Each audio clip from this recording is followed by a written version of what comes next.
অনেকে বলছে ঘুষ হারাম, বেশি খেয়ে ফেললে। কথা ঠিকই, যখন পেট খারাপ হয়, এক কথায় পেট খারাপ, বদ হজম, ওভারলোড, তখন কিন্তু কুকুর গাছের পাতা খায়, তাই তো নাকি? তো কুকুর গাছের পাতা যখন খাবে বুঝে নিতে হবে এর পেট খারাপ। মুসলমান যখন ঘুষ খাবে, সুদ খাবে, মদ খাবে এবং ঘুষখোর, মদখোর, জালিম অত্যাচারী শাসককে সাপোর্ট করবে, তখন মনে নিতে হবে এ মুসলমান ঠিক কুকুরের মতো পেট খারাপ হয় না, এর ইমানটা খারাপ হয়েছে। নয় কোন মোস্তফা জানে রহমতের গোলাম ইতিহাসে টোটাল 1500 বছরের জীবনীতে দেখাতে পারবেন না কোন হাক্কানি আলেম জালিম শাসকের সাথ দিয়েছে, কোন হাক্কানি মুসলমান জালিম শাসকের সাথ দিয়েছে দেখাতে জেনে বলুন পারবেন না। হ্যাঁ, যদিও কেউ ভুল করে ফেলে, তার কানে যখনই উলামারা আওয়াজ তুলেছে, বাবারা অন্যায়ের সাথ দিলে ইসলাম থেকে বেরিয়ে যেতে হয়, শুনছেন? অন্যায়ের জালিমের সাথ দিলে কি হয়? ইসলাম থেকে বেরিয়ে যেতে হয়। আপনারা জানেন তো নাকি এটা? একটু হ্যাঁ কি না বলবেন না, আমি একটু খুলে বলবো, অসুবিধা হচ্ছে না তো? কেন অনেকের অসুবিধা হচ্ছে, অনেকের অসুবিধে হয়েছে দেখছি তো। আরে গাধা, জালিম, আব্বাস সিদ্দিকীর মুখ কথা আমার নয়, পীর সাহেবের ছেলে এসে বলে গেছে, পীর সাহেবের ছেলে এসে বলে গেছে কেন্দ্রে সরকারকে ভোট দিলে ঈমান থাকবে না, ইসলাম থেকে বেরিয়ে যাবে। রাজ্য সরকারকে ভোট দিলে ঈমান থাকবে না, ইসলাম থেকে বেরিয়ে যাবে। অতএব আমিও বলছি, আরে তোর কথা আলাদা, আব্বাস সিদ্দিকী যে কথা বলেছে, ক্ষমতা তো তোদের দুজনেরই হাতে আছে। যত উলামা তোদের পক্ষে আছে সব কটাকে ব্রিগেডে ডাক, আমি যেতে রাজি আছি, বাহাস ওখানে হবে, ঠিক না বে ঠিক? আমি চ্যালেঞ্জ করে প্রমাণ করে দেবো, মুসলিম শরীফের হাদিস, মিশকা শরীফের হাদিস আজকে একটু বলবো আপনাদের সামনে। হাত তুলে বলুন, বলবো? শুনতে চাইছেন তো নাকি? এতে অনেকের কষ্ট হয়েছে, এখন খুব চলছে, বিশেষ করে আপনাদের ভাঙড় এলাকা, এই আশেপাশের এলাকায় বড় বড় হল ভাড়া করেছে, করে প্রজেক্টরে দেখাচ্ছে, দেখো আব্বাস সিদ্দিকী আমাদেরকে ভোট দিলে ঈমান চলে যাবে বলেছে। কথা বুঝে আসছে না? না, তুই তো নিজের পাতা ফাঁদে নিজেই পা দিলি রে। ওর মধ্যে হয়তো 50টার মধ্যে 10টা এমন লোক ছিল তোদের দল করে ঠিকই, কিন্তু ভেতরে তার ঈমান ছিল, সে কিন্তু লড়ে উঠেছে। আব্বাস সিদ্দিকী যখন বলেছে আব্বাসের কথা যদি নাও মানি, কমসে কম একটু ভেরিফাই করি। শুনছেন তো? ভেরিফাই করতে গেলে হাদিস ধরে বলছি তো, তাহলে তার কাছে তো মেসেজটা যাবে যে না, আব্বাস যেটা বলেছে ওর বাপের কথা বলে না, ওটা আমেনার লালের কথা বলেছে। জোরে বলেছে, এই দুনিয়া জমিনকে জুলুম মুক্ত করেছে। আজ উম্মতে মুহাম্মাদি দাবি করে আমাদের কি দায়িত্ব নয় আমার রাসূলুল্লাহ রেখে যাওয়া দ্বীনের মেসেজকে আগিয়ে নিয়ে যাওয়া? কোনো জায়গায় জুলুম হলে ওই জুলুমের বিরুদ্ধে রুখে দাঁড়ানো, কোনো জায়গায় নারীর ওপরে অত্যাচার হলে নারীর পাশে দাঁড়িয়ে অত্যাচারীদের বিরুদ্ধে রুখে দাঁড়ানো, কোনো জায়গায় যদি নেশাতে মানুষকে আসক্ত করা হয় ওই নেশার বিরুদ্ধে দাঁড়িয়ে এই সমাজকে নেশামুক্ত করার জন্য রুখে দাঁড়ানো দরকার আছে না? না, আমার ওয়াজবাব একটু আলাদা হয়, কথা বুঝছেন তো? নাই কিন্তু ইসলামের বাইরে হচ্ছে না তো। দিদি বলেন সবই ঠিক আছে, আগেটা কেন বললেন দিদি মুদির কথা? ওটা দিদি মুদির কথা যদি বললে ইসলামের বাইরে হয়, তাহলে ফেরাউনের কথা বলবেন কেন? নমরুদের কথা বলবেন কেন? আবু জেলের কথা বলবেন কেন? এজিদের কথা বলবেন কেন? সেদিন ফেরাউন ছিল, নমরুদ ছিল, আজকে মুদি আছে। সেদিন ছিল এজিদ ছিল, উদবা ছিল, আজকে মমতা।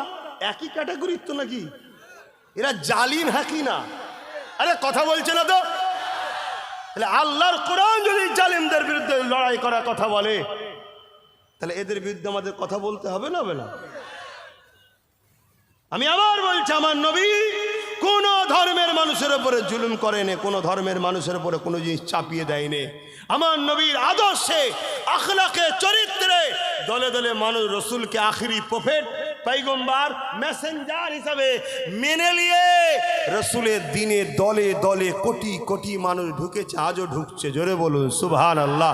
আমার নবী যতবার লড়াই করেছে একটা বিষয়ের জন্য, জালিমের বিরুদ্ধে। এক কথা শুনছেন তো নাকি? আমার শুনছেন তো? মন দিয়ে শোনেন। কেন? ওলামার অভাব নেই, আলেমের অভাব নেই, বক্তা মৌলী সাহেবের অভাব নেই, পীর পীরজাদার অভাব নেই। অভাব হলো দুনিয়াদার বক্তা না আখেরাতওয়ালা বক্তা, এটা দেখতে হবে। আমার নবীর মিশনটা কি? নামাজ আমাদের হুকুম শরিয়াতে, ঠিক তো নাকি? নামাজ পড়তেই হবে। কিন্তু বলুন, আজকে আপনাদের এখানে এসে আমি জোহরের নামাজ পড়লাম, 2:10 মনে হয় ঢুকেছি, 2:30 উঠার কথা, হয়তো 2:35 উঠেছি, 5 মিনিট লেট হয়েছে। তো যাই হোক, এই যে আমি নামাজ পড়লাম, যারা নামাজ পড়েনি তাদের লস কি হলো? তাদের উপকারটা কি হলো? আমার নামাজ পড়াতে বলুন। আমার একটু কথা একটু সাথ দিতে হবে আব্বা, একটু সাথ না দিলে আমি পারবো কি করে? আমি নামাজ পড়েছি, যারা পড়েনি তাদের উপকার হয়েছে? একটু হাঁকি না বলুন। হয়নি। আর যারা পড়েনি আমি পড়েছি, এতে আমার কোনো ক্ষতি হয়েছে?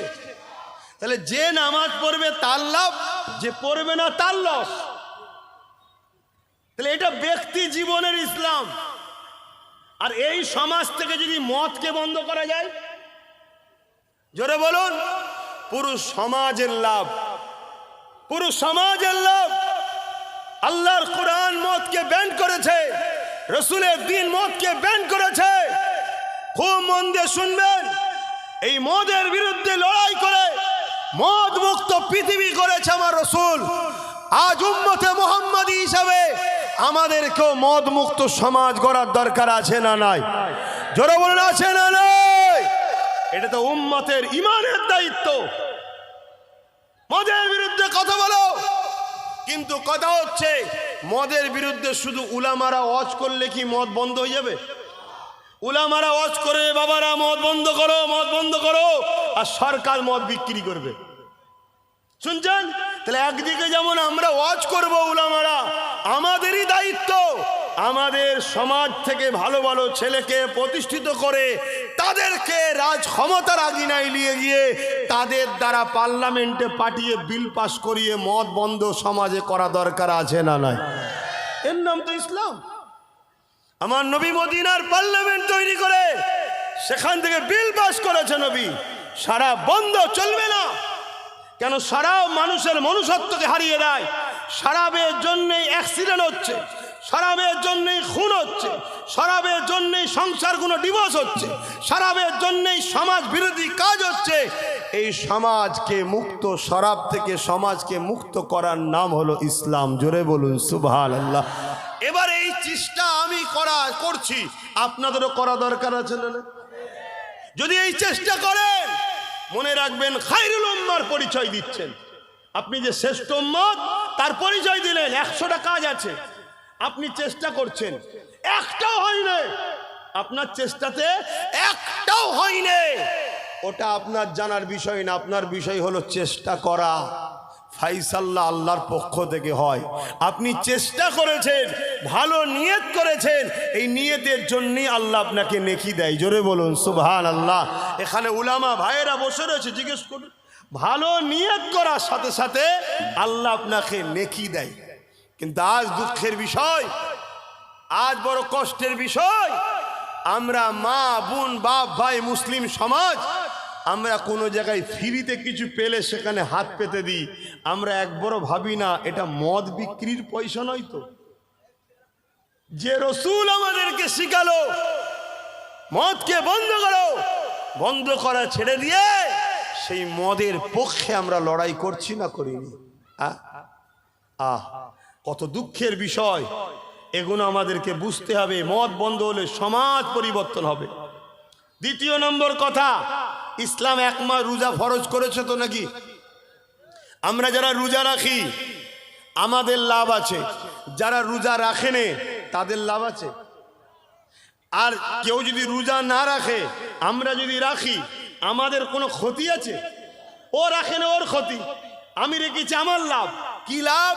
যেমন মোবাইল সারাক্ষণ চলাতে, ইউজ করাতে নানা রকম ভাইরাস ব্যাকটেরিয়া ঢোকে, তাই মোবাইলের শোরুমে নিয়ে গিয়ে অ্যান্টিভাইরাস মারতে হয়, মোবাইল আবার ফ্রি হয়ে নতুন হয়ে যায়।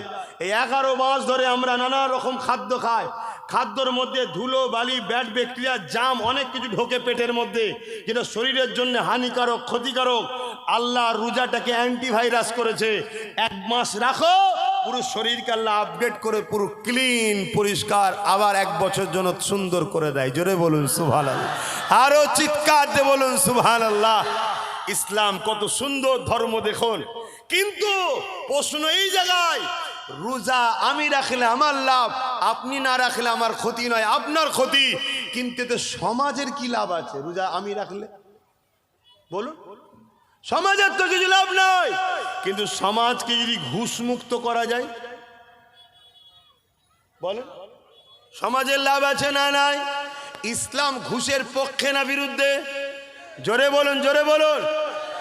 ইসলাম ঘুষ মুক্ত সমাজ গড়েছে। রসুল আমার, রসুল ঘুষকে বন্ধ করেছে। আমার আলোচনা অসুবিধা হচ্ছে না তো? কেন আপনাদের কি শোনা অভ্যাস, এখন কি শোনাচ্ছি আমি?